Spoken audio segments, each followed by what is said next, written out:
Anthony Forsing reports. The conference, which is bringing together ministers of tourism and culture from across the world, will provide a platform for them to discuss and exchange policies and governance models impacting the future of culture and tourism. Information and Culture Minister Lai Mohammed, on arrival, spoke to NTA News. What is going to be examined in this particular conference is how culture and tourism impact one another. On what Nigeria will bring to the table, given the vigor the present administration has brought to bear on the sector, the minister simply said that each country, especially in Africa, should try and look at that area where it has competitive advantage. He maintained that Nigeria has taken its pride of place leveraging on its abundant rich cultural heritage and tourism destinations as well as its creative industry. When you look at the issue of visa on arrival, the last AFRIMA that took place in Lagos, we were able to facilitate over 200 visa on arrival for artists that came. And this actually was the key to the success of AFRIMA. The 4th edition of the UNWTO UNESCO conference is coming on the heels of the 3rd edition held in Turkey last year. In Kyoto, Japan, Anthony Forson, NTA News.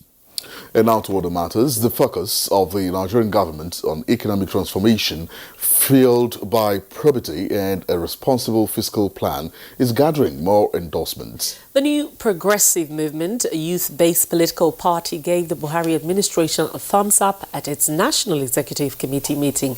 Timothy Yusuf tells us more. NPM, NPM, The State of the Nation, a review of the 2019 general elections and the off-season Bayelsa and Kogi State's governorship elections, as well as the party's self-evaluation, topped the National Executive Committee's meeting of the new Progressive Movement. The closure of the nation's borders and financial autonomy, granted the 3rd tier of government, received particular commendation as sensitive and proactive. One of their successes is the border closure, which is to the advantage of the economy of this country. The second aspect is the issue of tax. And we are pushing to the best of our ability as the leaders of political party to make sure that conduction of local government elections is being supervised and carried out by the INEC, not by state governors.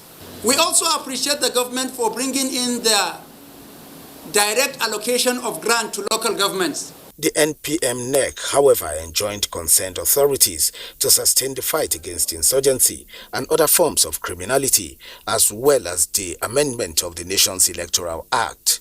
These efforts, the party believes, will address electoral violence and bring in perpetrators to book.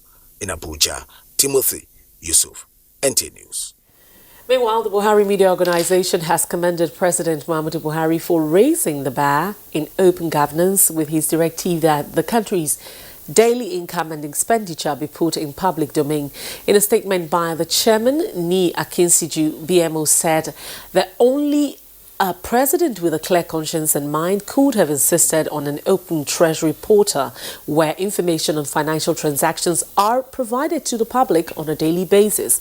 BMO notes that the move will roll back some excesses introduced into governance by previous governments.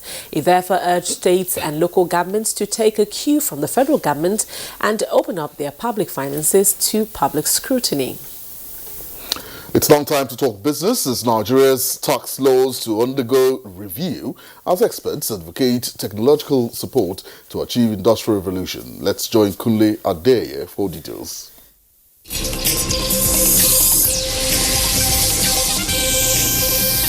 The federal government is in the process of reviewing the country's tax laws with a view to meeting global best practices as well as block leakages. And key players in tax administration management in Nigeria are having their inputs in the tax laws proposed by the Nigerian Law Reform Commission. The tax regime in Nigeria is so obsolete and inadequate to the extent that by a World Bank report of 2012, our tax to GDP ratio as a country of 180 million people is just 2%. Also, the Commission proposed increase in the punishment provided in some sections of the Act, for example, Section 64, subsection 7, from 10,000 naira to 50,000 naira, and 6 months imprisonment to 2 years. In another development, Professor Abdulrashid Na'ala has premised Nigeria's quest for industrial revolution on technological backings. He said technological innovations are essential in the drive to revolutionize the agricultural sector of the nation's economy. You can never go wrong with technology. Technology does not just make things easy in terms of production, but it's also able to multiply so many levels. So we're hoping that technology in agriculture will lead to what we always need in this country, which is agri-mechanization. And next, details of Tuesday's tradings on the floor of the Nigerian Stock Exchange.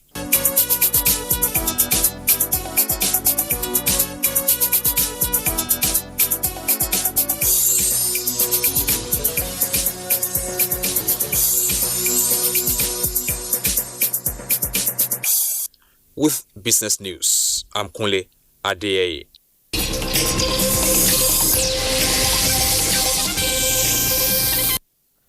The Federal Capital Territory State Cash Transfer Unit has embarked on the 6th phase of a bi-monthly disbursement exercise for the poor and the vulnerable persons across various locations in Kogi Area Council. Toiba Danifo say reports that about 2,609 persons are the beneficiaries from the disbursement across various pay points of Kogi Area Council. Is Kariada Government Secondary School in Kogi Area Council. One of the payment points for the disbursement of 10,000 naira stipend to the poor and the vulnerable. The exercise carried out by the Federal Capital Territory State Cash Transfer Unit is an intervention package of the federal government under the Household Uplifting Program of the National Cash Transfer Office. 70-year-old Tabitha Yusuf could not hide her excitement after receiving her stipend. She and other beneficiaries say the money will cater for some of their basic needs. I use it for business like pottery. Head of FCT State Cash Transfer, Luka Ayuba, says the initiative is majorly funded by the federal government, the World Bank, development partners, and proceeds of recovered looted funds now channeled into human capital development. I'm happy that this money is not plied back into infrastructure, but it is plied back to human in order to develop capital. And you and me know that human capital is the most important aspect of development. On ground to monitor the exercise is a personnel from the National Cash Transfer Office. The assessment is very well, and the payment is going smoothly. The story is the same at another pay point, LEA Primary School, Kuchako, as the beneficiaries wait in turns to receive their stipends. Toiba Anifoshi, NTA News. The Anti-Corruption Crusade Network has urged Nigerians to join hands with the federal government to stamp out corruption in the country. The national coordinator of the network, in a media briefing, commended President Muhammadu Buhari's quest on zero tolerance for corruption with giant and patriotism is gradually returning across board, and we can confidently say that Nigeria is winning the fight against corruption. The World Anti-Corruption Day, the group says it will soon release a documentary that captures every achievement made so far by the President Muhammadu Buhari's administration in the fight against corruption, with the EFCC at the forefront. It is on these notes that we at the Anti-Corruption Crusade Network, as a matter of urgency and national interest, appeal to President Muhammadu Buhari to consider the reappointment of CP Ibrahim Magu as the chairman of the EFCC to continue the good fight, especially at such a critical time in our political dispensation. The Anti-Corruption Network also believes more success will be achieved if the tempo on the anti-graft campaign is sustained in every facet of the economy. Now, in the meantime, Plateau State Governor Simon Bako Lalong has welcomed the second corruption survey report released by the National Bureau of Statistics, which ranked Plateau State as the second least corrupt state in Nigeria. Reacting to the report, Governor Lalong told newsmen in Jos that the development validates the efforts of his rescue administration towards entrenching good governance, accountability and transparency in the management of public funds.